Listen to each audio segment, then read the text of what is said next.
चलिए अब विस्तार से खबरें। उत्तरकाशी सुरंग हादसे का 13वां दिन आज है। बता दें सुरंग में रेस्क्यू ऑपरेशन जारी है। ड्रिल मशीन का प्लेटफॉर्म ठीक किया गया है। ऑगर मशीन प्लेटफॉर्म ठीक किया गया है। मुड़े पाइपों को काटा गया है। शाम तक खुशखबरी आ सकती है, भास्कर का कहना है। ऐसे में बता दें कि सुरंग में रेस्क्यू ऑपरेशन लगातार जारी है और कई ऐसे मशीन हैं जो लगातार लगाए जा रहे हैं यूज में।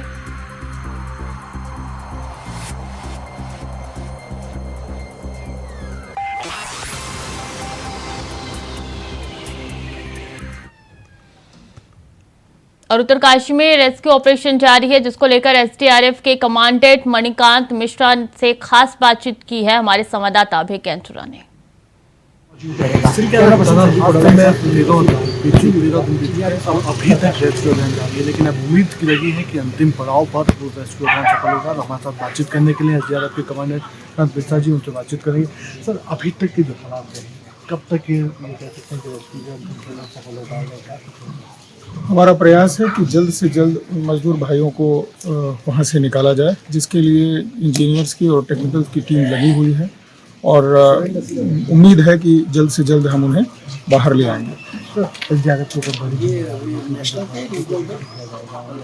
यहाँ सभी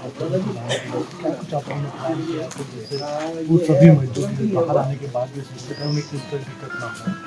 जिला प्रशासन के द्वारा और पुलिस और एसडीआरएफ के द्वारा इसका प्लान बनाया गया है, जिसमें उन मजदूरों को वहाँ से उनका प्राथमिक उपचार वहाँ करने के उपरांत अगर कोई समस्या उनको होती है तो उनका उपचार किया जाएगा और उसके उपरांत ये चन्याली स्वर्ण हॉस्पिटल में ले आया जाएगा, जहाँ पर्याप्त बेड की और डॉक्टर्स की सुविधा उपलब्ध कराई गई है। सर, क्या कुछ लोगों से आप इस समय कहेंगे, क्योंकि लोगों की विधाएं सबको कब तक क्या कुछ उनको?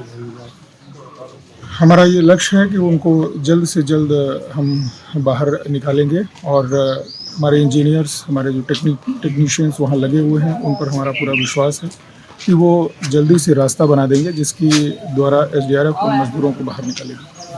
Thank you sir. ये तो मणिकांत मिश्रा जी जो एसडीआरएफ कमांडेंट है, उन्होंने साफ तौर पर कहा है कि उम्मीद है और उम्मीद यही है कि आज देर शाम तक उन सभी मजदूरों को बाहर निकाल लिया जाएगा, श्रमिकों को, और फिर उनका स्वास्थ्य परीक्षण यहाँ पे किया जाएगा। एसडीआरएफ की तरफ से कोशिश की जा रही है कि हर मजदूर सुरक्षित हो और ऐसी उम्मीद भी यहाँ पर है। साथ अभय कैंथुरा, इंडिया वाइज मौजूद। अभी कैंथुरा हमारे साथ जुड़ चुके हैं। अभी क्या स्थिति है, क्या चल रहा है, कितना काम, और क्योंकि कल तक तो 6 मीटर की दूरी महज बची हुई थी, आज क्या वो 6 मीटर और घट के 3 या 4 मीटर हो चुका है? कितना वक्त और? अभी भी ये कह सकते हैं कि जो टनल्स के भीतर है ड्रिलिंग मशीन का जो काम है वो यहाँ पर शुरू हो चुका है।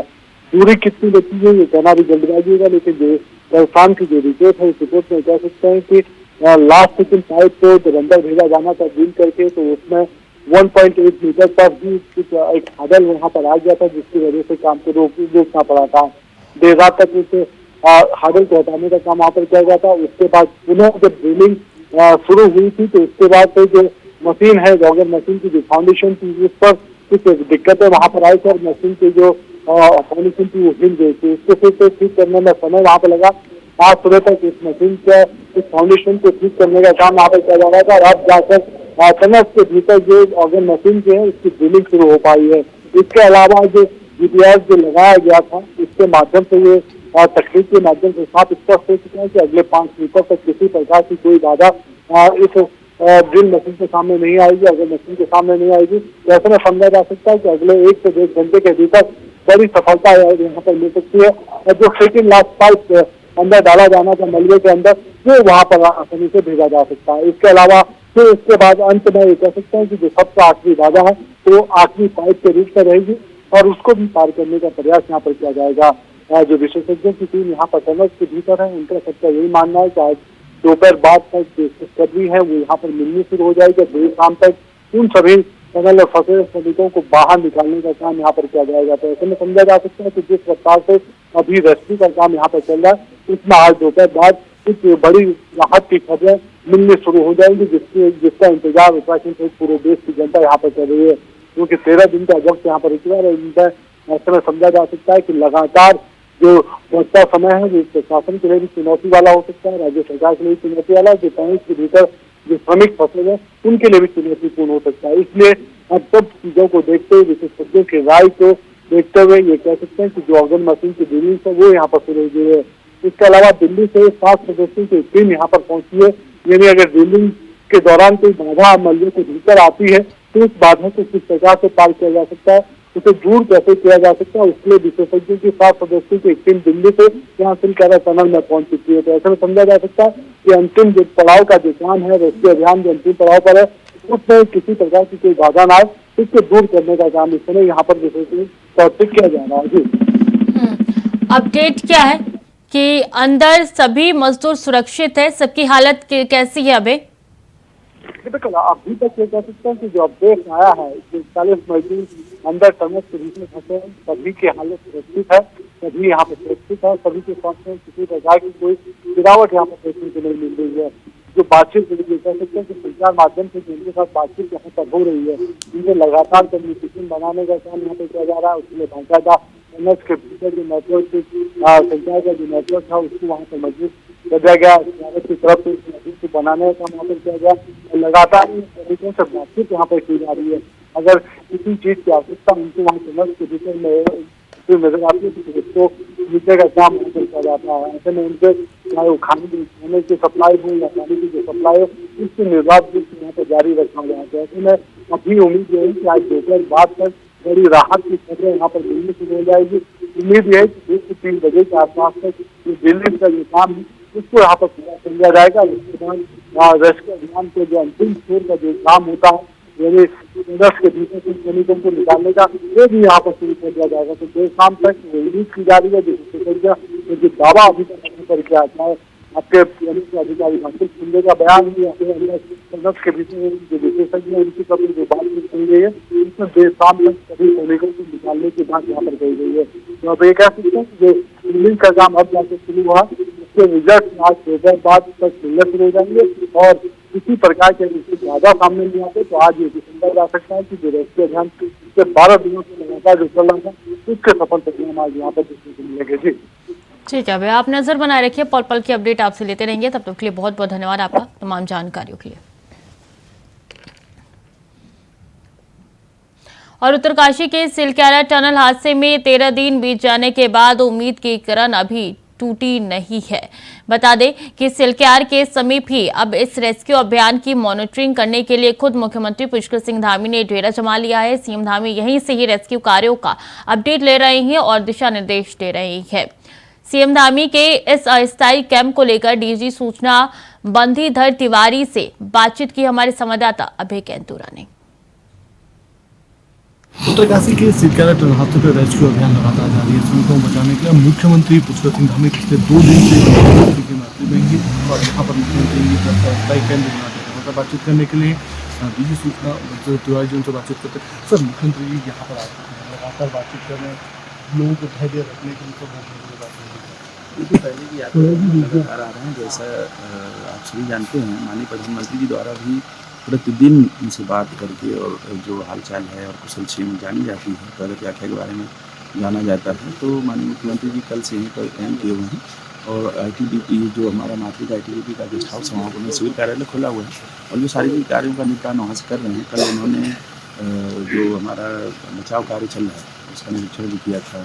जो श्रमिक हैं उनका हौसलाअफजाई की थी, जो काम में लगे हुए हैं, जो लोग अंदर फंसे हुआ उनसे बात भी किया था। जो SDRF ने कम्युनिकेशन सिस्टम लगाया हुआ, तो निश्चित रूप से चूँकि अंतिम चरण में है और हम लोग उम्मीद करते हैं कि इसमें सफलता मिलेगी। सभी लोग बहुत मनोयोग से लगे हुए हैं। तो मुख्यमंत्री जी यहाँ पर है, बेसमेंट को बना दिया गया है, यहाँ पर भी काम कर रहे हैं। किस तरह से काम होता है? क्योंकि तो शासन की बहुत सारी इकाइयाँ होंगी, काम क्या ऑनलाइन माध्यम से ही करने से क्या मुख्यमंत्री बहुत देखिए, मैंने बताया दोनों तरह के जो अधिकारी अगर आना चाह रहे हैं, कोई वार्ता करने तो भी आ रहे हैं और आ सकते हैं। और जो जनप्रतिनिधि हैं ये भी लोग लगातार आ रहे हैं, जनता से भी मिलने का काम हो रहा है और जो पत्रावलियाँ उनका भी निस्तारण किया जा रहा है। तो शासकीय कार्य बाधित न हो, इसलिए सिविल कार्यालय माननीय मुख्यमंत्री जी द्वारा हम खुला गया। सर, जनता के लिए क्या कुछ मैसेज है? क्योंकि सभी की निगाहें यहाँ पर टिकी हुई है, किस तरह से काम कर रही है, क्या कुछ उनके लिए कहेंगे यहाँ पर जाना उचित भी ना हो और ये काम भी पूरी तरह से? देखिए, सभी लोग दिन रात लगे हुए हैं और हर किसी की इच्छा है कि सभी लोग बाहर आएँ और जल्द से जल्द आएँ। तो हम लोग भी उम्मीद कर सकते हैं कि जल्दी से जल्दी लोग बाहर आएँ और जो एक कहें कि जो एक मानवता की वजह से सभी लोगों के मन की परेशानी दिल से दिल दूर हो।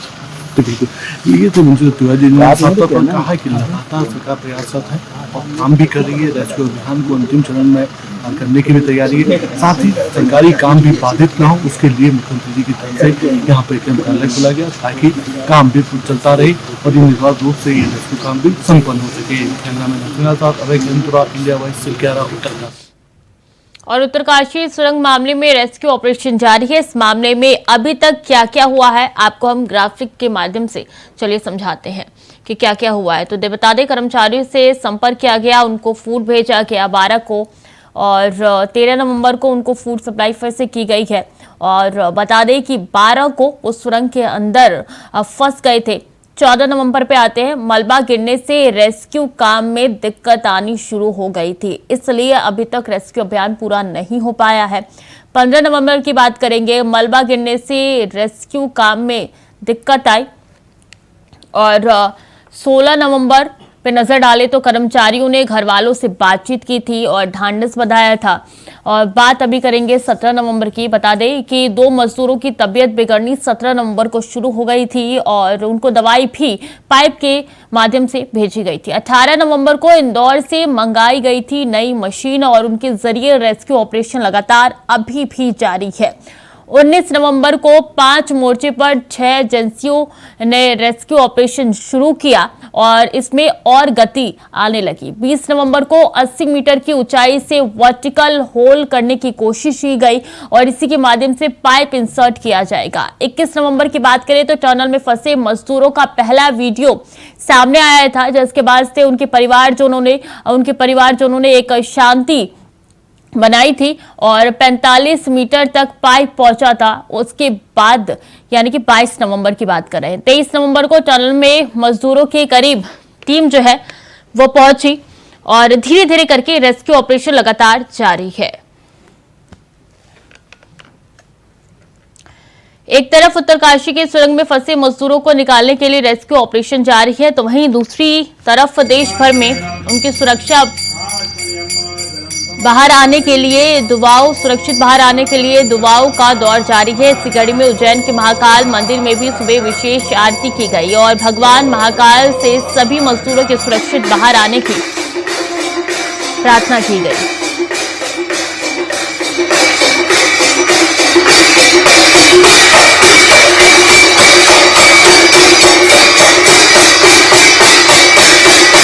भगवान महाकाल से यही प्रार्थना की गई कि उत्तरकाशी में जो मजदूरों में फंस गए हैं तो भगवान महाकाल की कृपा से सब सुरक्षित हो, तो सब सुरक्षित बाहर होकर निकले। जो टनल में जो मशीन चल रही थी, अमेरिकन मशीन थी, वो भी बंद हो गई थी रात को, तो उसके लिए क्या काम है? बाबा से ये प्रार्थना है कि जल्दी से जल्दी मशीन ठीक हो और उन सबको सुरक्षित निकालें।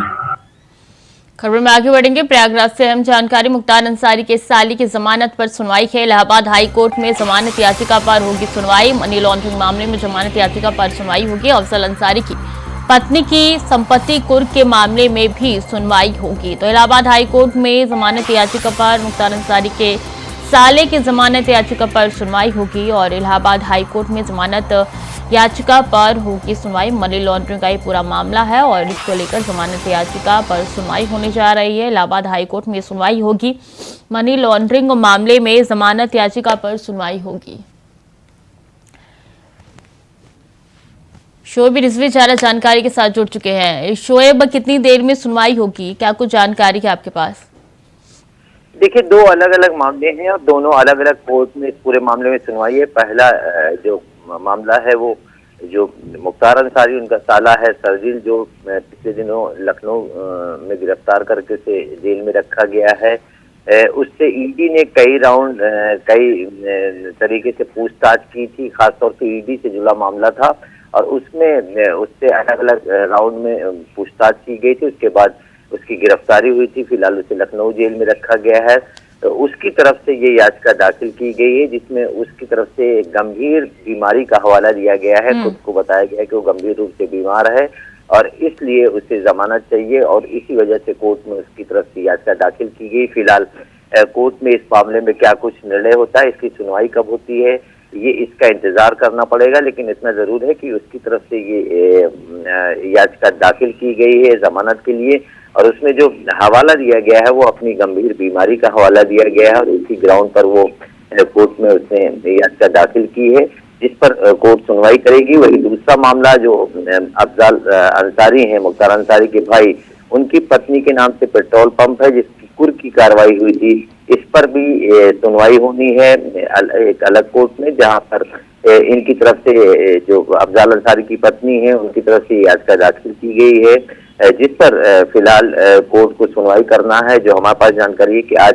कोर्ट उत्तर प्रदेश सरकार से जो कुर्की है उसके संबंध में जवाब तलब कर सकती है, जवाब मांग सकती है। ये दो महत्वपूर्ण मामले हैं जो जिस पर कोर्ट में आज सुनवाई इलाहाबाद हाई कोर्ट में होनी है। दोनों अलग अलग कोर्ट में होनी है, दोनों अलग अलग विषयों पर है और इसको लेकर के दोनों की तरफ से यानी अफजाल अंसार की पत्नी की तरफ से एक याचिका दाखिल की जिसमें कुर्की की कार्रवाई को चुनौती दी गई है, उस पर सुनवाई होनी है। वही जो मुख्तार अंसारी का साला है जिसको पिछले दिनों ईडी ने पूछताछ के बाद गिरफ्तार किया था, उसने अपनी गंभीर बीमारी का हवाला देते हुए ये याचिका दाखिल की है जिस पर सुनवाई होनी है। जी ठीक है शोएब, आप नजर बनाए रखिए इस खबर पे, पल पल की अपडेट आपसे लेते रहेंगे। तब तक के लिए बहुत बहुत धन्यवाद आपका। अब सीधे चल रहे हैं अयोध्या, जहाँ पे सीएम योगी आदित्यनाथ क्या कुछ कह रहे हैं आपको सुनाते हैं।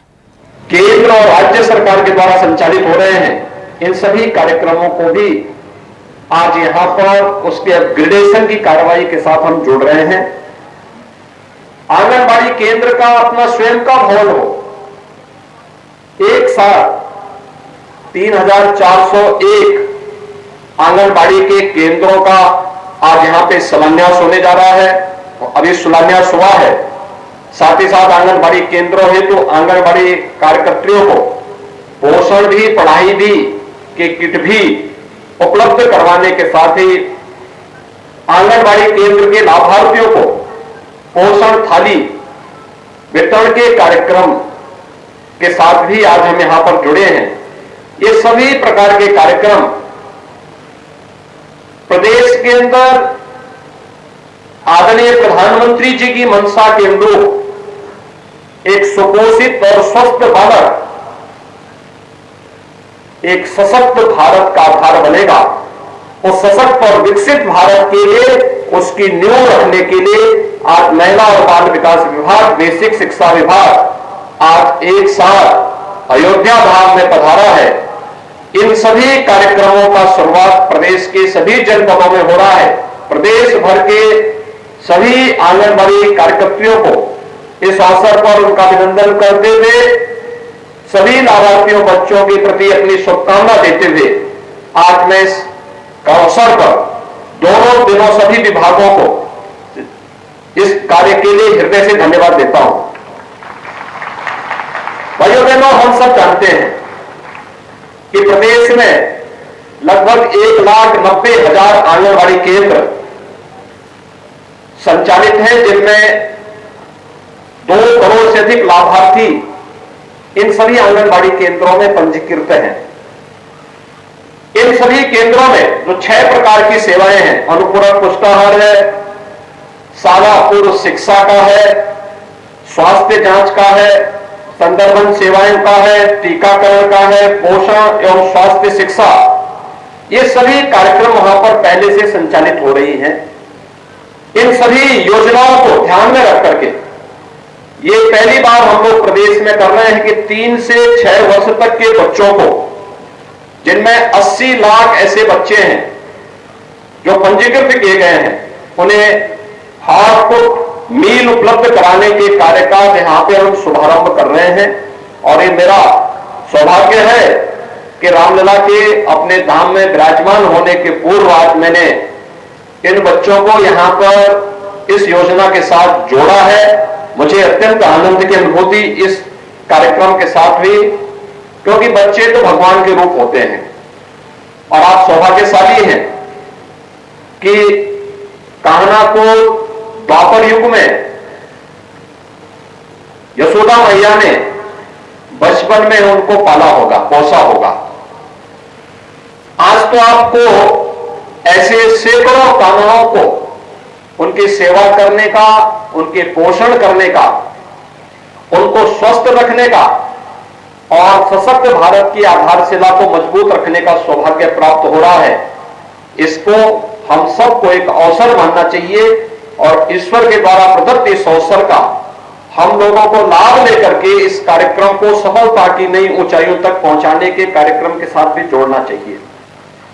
इसके साथ ही विभाग के द्वारा जो विभिन्न कार्यक्रम यहां पर प्रारंभ किए गए हैं, वे सभी के बहुत बेहतर परिणाम भी सामने आ रहे हैं। जैसे पिछले 6 वर्ष के अंदर जो कार्यक्रम प्रदेश भर में प्रारंभ हुए हैं, आज उसका परिणाम क्या है। इस दौरान हम लोगों ने काफी रिफॉर्म भी किए हैं। पहले पोषाहार की जो योजना थी, इसके बारे में बहुत सारे प्रश्न खड़े होते थे। आज यहां पे प्रदेश ने महिला स्वयंसेवी समूहों के माध्यम से जगह जगह पोषाहार के हर विकास खंडों में उसके प्लांट स्थापित किए हैं और उसके परिणाम भी सामने आए हैं। आज एक नई योजना इसके माध्यम से हम प्रारंभ कर रहे हैं और इन सभी योजनाओं को जब हम एक साथ जोड़ करके देखते हैं तो परिणाम हम सबके सामने आते हैं कि राष्ट्रीय स्वास्थ्य परिवार कल्याण और स्वास्थ्य सर्वे का जो 2015-16 के सर्वे हैं, अगर हम उनको 19 और 21 के बीच के स्तर पर देखेंगे तो आपको लगेगा कि वास्तव में आपके द्वारा किए गए प्रयास के अच्छे परिणाम सामने आ रहे हैं। भारत सरकार इस दिशा में निरंतर इनका परीक्षण करती है, सर्वे करती है और फिर उनके परिणाम भी घोषित करती है। जो गत परिणाम है 15-16 की तुलना में 19 से 21 के बीच के, वह काफी उसमें सुधार हुआ है। तो अयोध्या से सीएम योगी आदित्यनाथ को सुन रहे थे। बता दें कि हॉट कुक्ड मील का शुभारंभ उन्होंने यहां से किया है। इसी के साथ उन्होंने बताया कि किस तरीके से प्रगति की राह पर यूपी बढ़ रहा है। पहले की तुलना में अभी काफी ज्यादा विकास यूपी ने कर लिया है। फिलहाल के लिए बुलेटिन में इतना ही। खबरें लगातार जारी है, देखते रहे इंडिया वॉइस।